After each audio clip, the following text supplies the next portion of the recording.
Welcome back, you're watching The Game. With less than a month to go before the playoffs, the NBA is nearing the end of its regular season. Two particular teams are continuously fighting to get ahead as we move closer to the postseason. Still with us to talk about what's going on with the Golden State Warriors and the Dallas Mavericks is basketball analyst Coach Jeff Cariaso. Now, Coach, it's been a crazy Western Conference this season for the NBA. Before we talk about Golden State and the Dallas Mavericks, talk about the logjam in that Western Conference in the NBA right now, Coach. Yeah, so if you're not watching the NBA games daily, you're missing out on just some awesome basketball action because, you know, right now, your favorite team cannot be in the play-in, and then they lose a game today, and they are in the play-in, just like the Warriors. But again, the logjam is making it super interesting.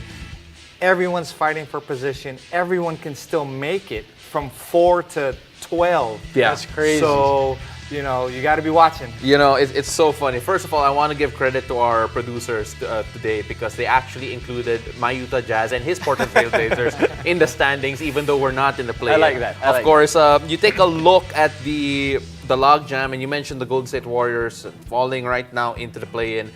And can they actually lift themselves up from this? They haven't looked particularly good in the past few weeks.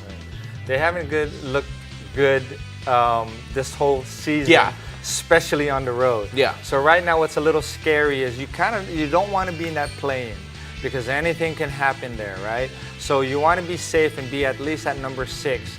And to me, again, being a Warriors fan, being at number 6, being at number 5, where it's still possible, that's where you want to be because that's a scary opponent to play at that level, at that position.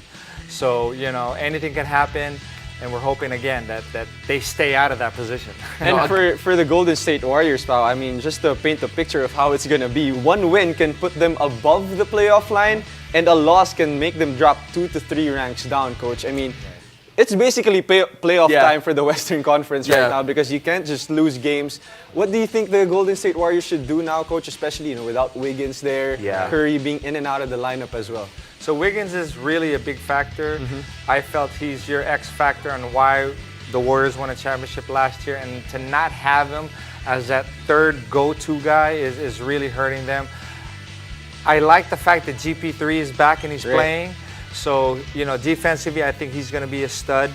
So it's really just kind of everything clicking at the right time. And, you know, like I said, they position themselves in a position where they're going to be a hard, 5 or 6 or even number 4 at the highest level. I think it's going to be tough for any team. You know, so because there are no Lakers fans here in the panel, we are not going to talk about the Lakers. But we're going to talk about one guy that everyone wishes is a Laker. That is Luka Doncic and the Golden State Warriors. You like that segue? I like that. I like that segue, yeah. But when I would want Luka in any team. Any team. But you take a look at the Dallas Mavericks right now. They're still chasing the play-in spot here, 37-39. A lot of people are saying that the Kyrie-Luka connection isn't working. They are 3 of 7 in the last 10 games. And you take a look at what's happening right now.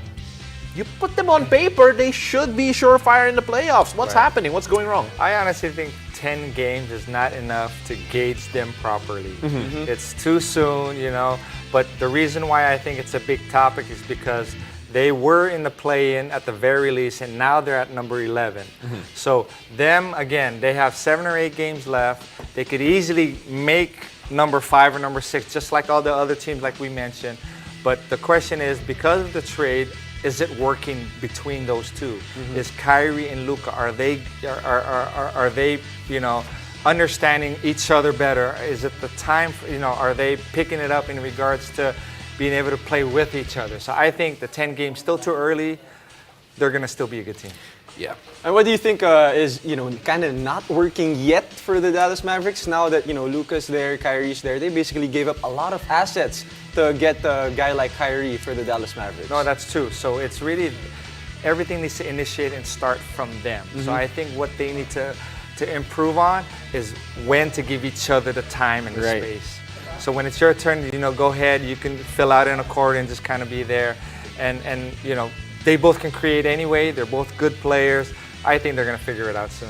So, should you tell all the Dallas fans not to panic and not to blow it up yet? I say not to panic. They will make the playoffs. Blow it up, Alright. meaning trade Luka? Is that what I'm you're trying not to saying say, pal? anything. I'm not trying to say anything. A lot of Dallas fans out there might get angry. All right, but you know what? Given all of that, we still have a lot more NBA to talk about because after the break, we got more NBA action with results from today's big game. Stay tuned. You're watching The Game.